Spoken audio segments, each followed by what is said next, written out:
राज्य में विधानसभा चुनाव के नतीजे आए 8 दिन बीत चुके हैं, लेकिन चुनाव में धांधली का विवाद थमने का नाम नहीं ले रहा। वहीं महागठबंधन में मुख्यमंत्री को लेकर अभी तक कोई ठोस कदम नहीं उठाए गए।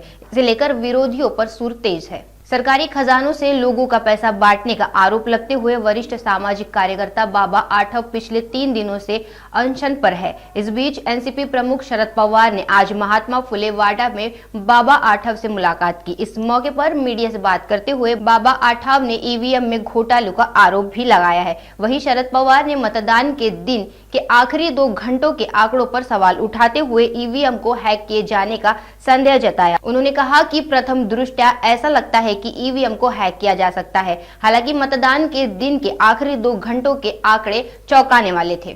जिससे माझ्या हातात त्याचा पुरावा नाही।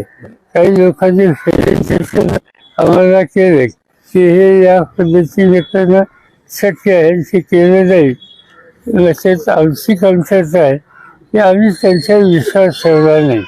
आम्हाला असं वाटतं की निवडणूक आयोग इतक्या चौकशी भूमिका चुकीची घेईल असं आम्हाला वाटलं नाही।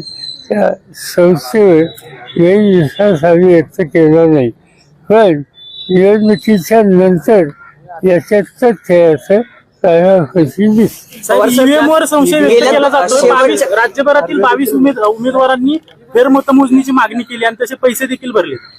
ठीक आहे, फेरमतमोजणी काय येते ते आपण बघूया, पण मला शंका वाटते त्याचं काही फार पुढे गेलं। साहेब, शेवटच्या 2 तासात ना काँग्रेसच्या अनेक नेत्यांनी देखील आरोप केले, शेवटच्या 2 तासात राज्यात 7% वर मतदान झाले। बाळासाहेब थोरातांनी आकडेवारी सांगितले की शेवटच्या 2 तासात 5.5 लाखापेक्षा अधिक मतदान झाले। असं होऊ शकतं असं तुम्हाला वाटतं? त्याची आकडेवारी जी आलेली आहे शेवटच्या 2 तासाची ती धक्कादायक अशा प्रकारची आहे।